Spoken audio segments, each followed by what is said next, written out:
Boa tarde, senhor deputado Valdec Carneiro, que preside essa audiência, senhores deputados e deputadas, senhoras e senhores. Hoje, ali na frente do nosso prédio aqui, na Praça 15, vimos uma comemoração, um alerta pelo Dia de Conscientização e Prevenção ao Acidente Vascular Cerebral, AVC.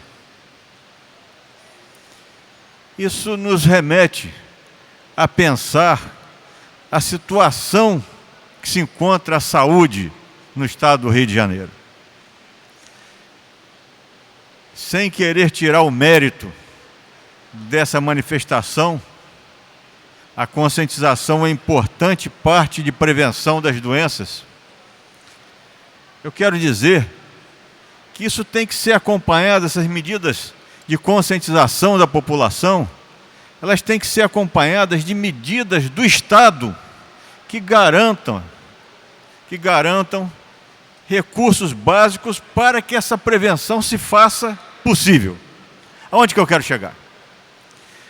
O acidente vascular cerebral é uma doença grave que implica internações em UTI, com índice elevado de mortalidade e um índice ainda mais elevado de perda de mobilidade, de limitação, de sequelas depois da recuperação, quase sempre parcial.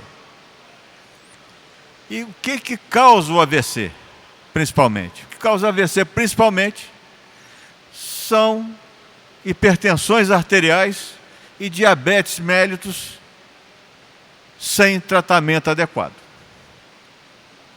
E nós sabemos, nós que trabalhamos na rede pública, sabemos que o nosso paciente do SUS precisa ter um fluxo de fornecimento dos medicamentos mantido continuadamente.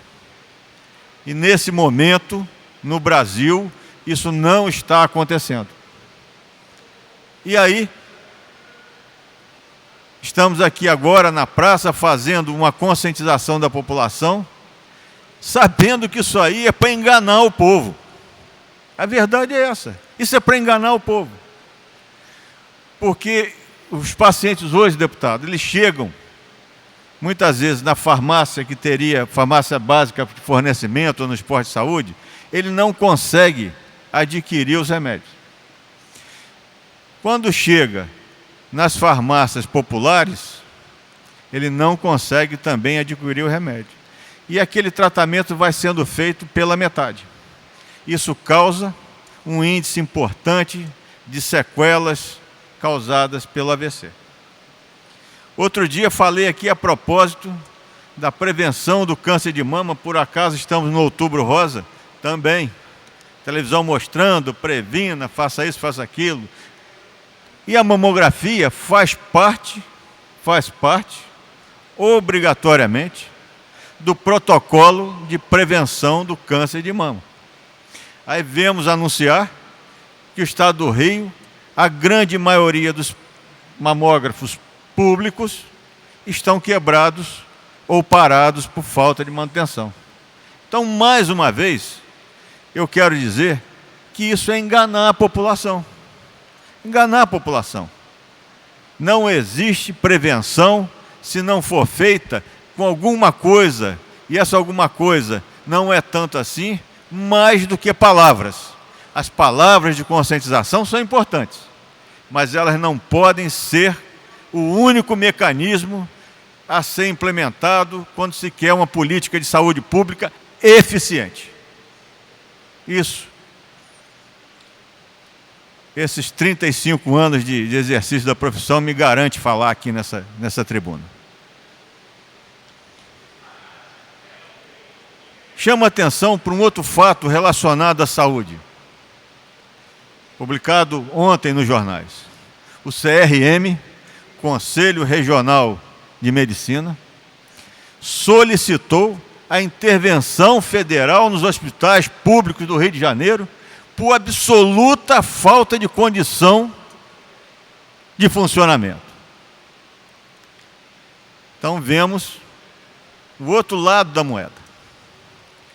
Se deixa de atender, de fazer a prevenção na rede básica de saúde, por falta de medicamento, por falta de médicos. E aí esse paciente evolui para patologias mais graves.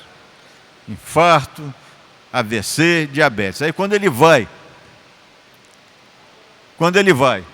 para o hospital público, que é o único que ele pode ter acesso, porque não tem como pagar planos de saúde, ele chega lá e vê, assiste seu filho, sua mulher ou ele mesmo submetido a essa infâmia que é o tratamento médico público no estado do Rio de Janeiro.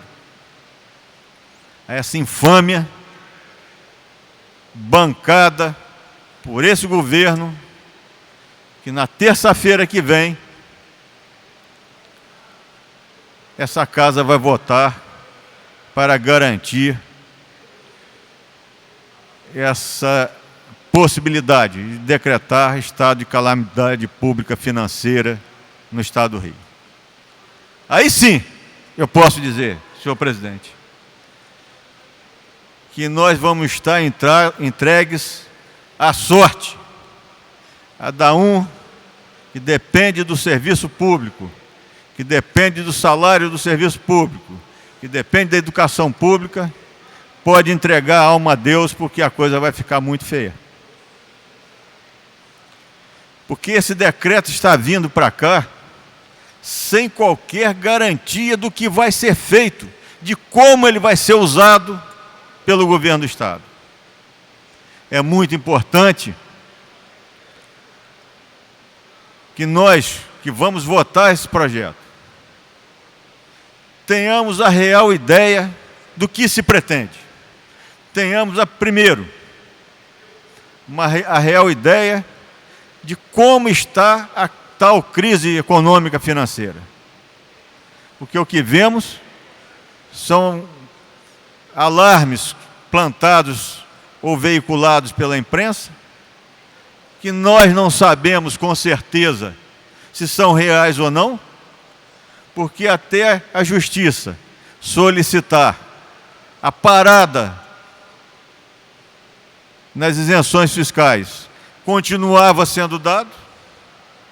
Então, essas condições alarmistas que são colocadas, até que ponto elas são reais? Isso precisa ser mostrado para essa casa. E a partir daí, o governo precisa definir quais são as prioridades. Quais são as prioridades? Esse benefício desse estado de exceção, porque esse decreto cria aqui no estado do Rio um estado de exceção. E como todo estado de exceção, o governante será alçado a uma posição de uso de mais poder, ou pelo menos de ficar livre de consequências que a própria lei federal e a lei estadual trazem para o seu governo. Então é importante que na próxima semana nós tenhamos aqui, na hora da discussão no Colégio de Líderes, esses pontos bem definidos. Porque senão vai ser muito difícil aprovar, senhor presidente, o decreto da maneira como está sendo, né? Votar a favor de um estado de exceção, termina aí, um estado de exceção, sem ter qualquer embasamento, eu me recusarei a fazer. Obrigado, senhor presidente.